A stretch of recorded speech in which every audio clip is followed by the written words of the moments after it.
Alors nous sommes le samedi 11 octobre 2014, nous sommes de retour à hier. J'ai quelqu'un à côté de moi, j'ai lui demandé de se présenter. Bonjour. Oui, bonjour, Jean-Baptiste Borghetti, le président de Maquette Expo, vous souhaite la bienvenue sur notre exposition de maquettes statiques et figurines. Nous sommes de retour à hier, nous sommes dans un endroit que nous connaissons, le Forum du Casino, qui apparemment donc a changé un petit peu d'apparence. Et vous allez nous dire justement ce qu'il en est et puis décrire un petit peu quel est donc ce salon. C'est tous les ans ? Effectivement, le salon de Maquette Expo se déroule toutes les années, le deuxième week-end d'octobre, et il occupe la totalité du Forum du Casino, c'est-à-dire ces 2000 mètres carrés, où l'on peut admirer aussi bien des figurines, des maquettes, avions, bateaux, blindés, voitures, motos, tout ce qui touche à la maquette statique. Alors également, donc on va poser la question, on la pose généralement, il y a un certain nombre d'éditions, ça fait combien de temps maintenant que ce salon existe ? Eh bien, ce salon de Maquette Expo existe depuis 1993, c'est-à-dire c'est notre 21e année à hier. Notre association existe depuis 24 ans. Nous sommes lancés en 1993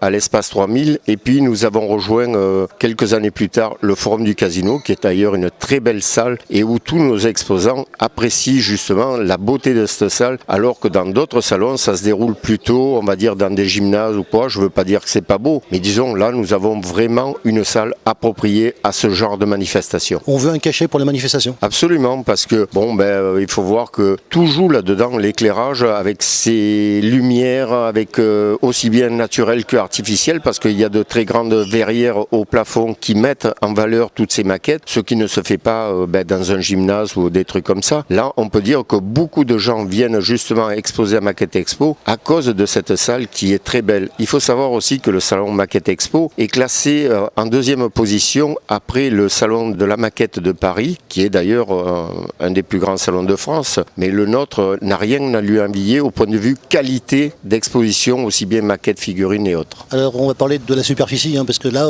moi j'avais visité une partie de la salle, là vous avez pris tout l'espace. Absolument, je l'ai dit tout à l'heure, c'est 2000 mètres carrés, donc rempli de maquettes, et là... Dans tous les coins ? Ah oui, il y en a dans tous les coins, et c'est dommage qu'on ne puisse pas pousser les murs, parce que sinon, toutes les années, on est obligé de refuser certains exposants ou certains commerçants, parce qu'il faut savoir aussi qu'il y a des commerces, c'est bien beau d'exposer, mais il faut les acheter, ces maquettes. Et là, beaucoup de commerçants spécialisés se déplacent pour trouver. Il y a même une bourse d'échange où on arrive à trouver des autres maquettes qui sont devenues introuvables. Et c'est une source de revenus, donc disons, pour les maquettistes qui est sans commune mesure, quoi. Moi, ce qui m'a frappé, c'est d'abord, les gens qui sont concernés en tant qu'exposants. Parce que, effectivement, donc, il y a plusieurs catégories de personnes, en fait. Absolument, il y a toutes les classes sociales qui sont représentées ici, aussi bien les civils que les militaires, aussi bien, on va dire, tout un commun d'un chacun, c'est-à-dire un ouvrier, aussi bien qu'un colonel, aussi bien qu'un ingénieur ou quoi. Mais ici, nous vivons notre passion et nous ne parlons que de notre passion. Il y a une abolition de classe sociale parce que on vit notre passion, on se transmet même nos, disons, petits secrets ou quoi, ce qui ne se fait pas dans certaines corporations, mais nous, oui, parce que ça nous permet de progresser et justement, c'est une satisfaction, disons, de se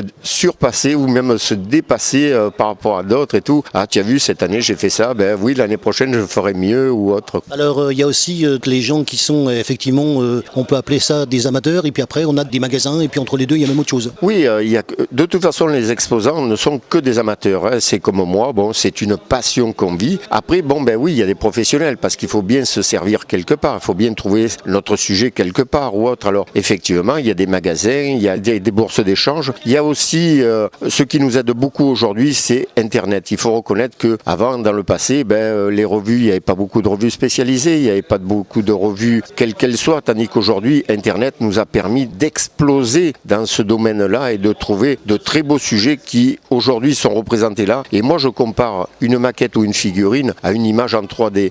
Pourquoi ? Parce que quelqu'un qui veut créer quelque chose, il part d'une image, et qu'est-ce qu'il en fait ? Une maquette, une figurine, ça devient une image en 3D. On a aussi les tailles, parce qu'on a du petit, on a du moyen, on a du grand, et on a du très grand même. Ah oui, donc je crois que le plus petit, si je me rappelle bien, c'est du 144, alors vous voyez, c'est une fois 1 cm pour 144. Je vous l'ai dit, on a fait de l'association Les Maquettes Mondrian il y a quelques temps, donc je connais un petit peu le sujet, on essaye de retenir d'une fois sur l'autre. J'ai quand même gardé quelques connaissances du sujet quand même. Voilà, et effectivement, et puis après, les plus grosses, le recevons, disons, un 24e ou un 12e pour les voitures ou les trucs comme ça. Ce qui permet un très grand éventail dans la maquette et dans la figurine. On va parler également des nationalités, parce qu'il y a plusieurs nationalités. On a fait un petit tour avant cette interview, donc on a eu une vue générale, nous dirons, et puis c'est ce qui ressort. Voilà, effectivement. Bon, depuis quelques années, nous sommes, disons, associés, jumelés plutôt, pas associés, mais jumelés avec nos amis italiens. Et bien plus avant, encore les Italiens, nous sommes jumelés dans les années 90 avec nos amis anglais. Mais nous avons aussi des gens qui viennent de toute la France, mais aussi de l'étranger, c'est-à-dire aussi bien, comme je les ai cités, des Anglais, des Belges, des Suisses, des Italiens, des Tchèques. Et cette année, pour la première fois, nous avons dépassé les frontières de l'Europe. Il y a même un Égyptien qui est venu pour exposer, qui nous a reconnus sur, on va dire, Internet, et qui arrive du Caire pour passer le week-end avec nous et nous présenter ces quelques pièces qu'il a pu ramener. C'est de là que je dis que Internet, il y a du bon aussi là-dedans. Il n'y a pas que du mauvais. Il y a la partie obscure, comme on dirait, la guerre des étoiles, quoi. Mais il y a la partie aussi, la bonne partie, quoi. Mais moi j'ai une question à poser justement, comment ça se passe quand on est passionné de quelque chose et avec justement des nationalités différentes? On arrive à se comprendre, on arrive à se compléter? Toujours. Parce que quand on... C'est ça qui est intéressant justement. Voilà, exactement. Parce que quand on a un sujet et quand on parle de sa passion, il n'y a pas de frontières, il n'y a pas de langue. On se comprend toujours et on voit toujours comment font les autres. Parce qu'il faut savoir aussi que c'est pas qu'une exposition statique, c'est vrai, mais il y a aussi quelques-uns qui travaillent et qui vous montrent comment ils font leurs œuvres ou quoi pendant le salon. C'est-à-dire que ils s'arrêtent pas de travailler, quoi. Mais ça reste une passion, ça reste un plaisir, quoi. Voilà. Donc si j'avais bien retenu la fois précédente, on a le statique, puis on a le flottant, c'est bien ça? Oui, il y a le flottant. Et est-ce qu'il y a autre chose? Non, on peut pas se permettre. Comme je dis, il aurait fallu. Non, mais en généralité, je veux dire, j'ai pas dit que vous l'avez pas, c'est pas ça. Moi, j'essaie de comprendre ce qu'il y a. On a le statique et qu'est-ce qu'il y a après?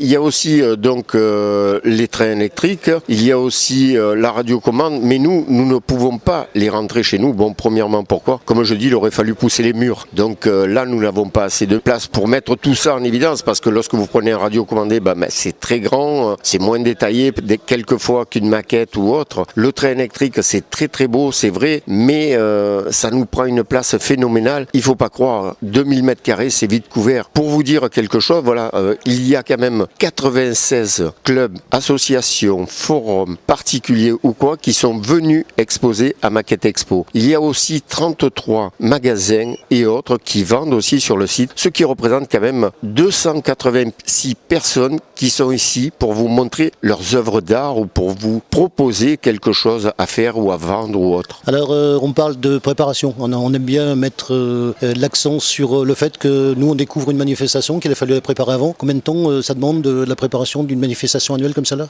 C'est simple, clair et net, c'est d'une année sur l'autre. À peine on a fini cette année là, on va redémarrer sur l'année prochaine. Donc effectivement, toutes les années on essaye de donner un thème. Cette année, ça a été le centenaire du début de la guerre de 14-18, c'est notre thème principal, mais cela n'empêche pas les autres de présenter d'autres thèmes ou autres. Mais le thème principal étant cette année sur le début de la guerre de 1914. L'année prochaine, je vais vous donner un scoop, on fera l'année du Japon. D'accord, alors moi j'ai autre question aussi, puisque vous me dites qu'il y a des gens de l'extérieur qui viennent participer à votre manifestation, ce qui me donne l'idée, moi, est-ce que vous allez participer à d'autres manifestations des autres? Est-ce que vous vous déplacez, vous, à votre tour? Absolument, puisque c'est un échange qu'on fait entre nous. Et c'est ça qui est intéressant de connaître, justement. Voilà, et c'est comme ça qu'on se permet d'avancer, de se surpasser. Parce que, et puis il y a aussi une question de, on va dire... Puis si vous me permettez, vous représentez donc à l'extérieur votre association, puis aussi, il faut peut-être en parler, la ville d'Hyères. Absolument, parce que Maquette Expo est intimement lié avec la ville de Hyères. Le 3/4 des gens, quand on arrive,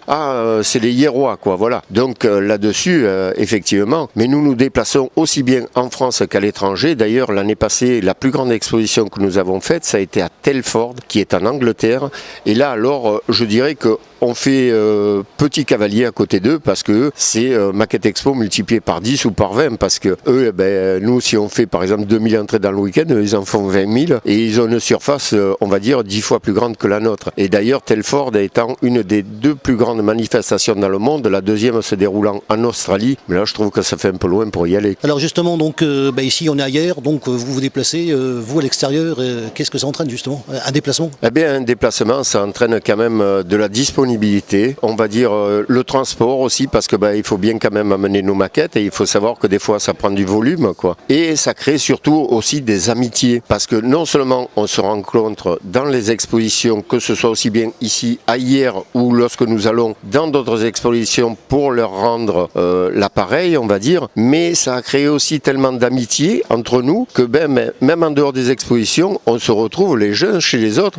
Tiens, viens passer quelques jours chez moi, tu vas voir. Parce que quand on est en exposition, c'est vrai qu'on n'a pas toujours le loisir de visiter, disons, la région ou les alentours de cette exposition. Quand je dis les alentours, je veux dire, disons, la nature, la faune, la flore, etc. Tandis que là, quand on se rencontre en dehors des manifestations, ce qui a créé des amitiés, eh bien, la personne peut nous faire visiter sa région. On va terminer là-dessus justement. Là, on a parlé de l'étranger, on va parler bien sûr de la proximité, puisque on le sait, il y a des clubs de maquettes ici dans le Var, pas très loin d'ailleurs, puisque j'en ai fait un, donc vous le savez. Comment ça se passe les relations donc avec la proximité, si je puis dire? Oh ben, ça passe tout à fait bien. D'ailleurs, ce sont même eux aussi des amis qui nous invitent aussi dans leurs manifestations. C'est pour ça que je pose la question justement. Absolument, mais non, il faut savoir que ce salon est un salon de la convivialité. C'est-à-dire que comme nous parlons de notre passion, eh bien, même quand nous nous rencontrons dans leurs expositions ou même quand on se rencontre, eh bien parce qu'ils nous ont invités chez eux pour passer quelques jours visiter la région, quoi. Eh bien, disons que les mamans, des fois, elles disent « Mais vous n'avez pas d'autres sujets à parler ?» Alors du point de vue des maquettes, on a fait une visite justement avant de commencer. On a des maquettes ordinaires et puis on a des maquettes historiques et on peut même justement parler de patrimoine. Et je pense que vous avez justement, vous, un rôle à jouer là-dedans. Exactement, parce que certains de nos dirigeants, disons, ou le vouloir ou sans le vouloir, n'ont pas su conserver notre histoire. Nous, à travers le maquettisme, on la ressort cette histoire et nous sommes souvent conviés à des journées du patrimoine, à des journées portes ouvertes dans les bases, à des journées portes ouvertes dans les bases navales ou autres, où on amène nos maquettes et c'est marrant à voir parce qu'on voit les anciens qui arrivent et qui nous disent « Ah tiens, j'ai été sur ce bateau » ou « Tiens, j'ai piloté cet avion » ou « Tiens, j'ai vu ce véhicule » ou quoi, voilà. Ils ont servi par exemple dans ces armes ou dans ces trucs-là ou même dans le civil, tiens, j'ai vu ces courses voitures, j'ai vu ces 24 heures du Mans ou autre. Et effectivement, eh bien, je dirais que, je voudrais pas me vanter là-dessus en me disant qu'on est peut-être d'un côté un peu des gardiens du patrimoine, justement, surtout du patrimoine ancien qu'on n'a pas su conserver.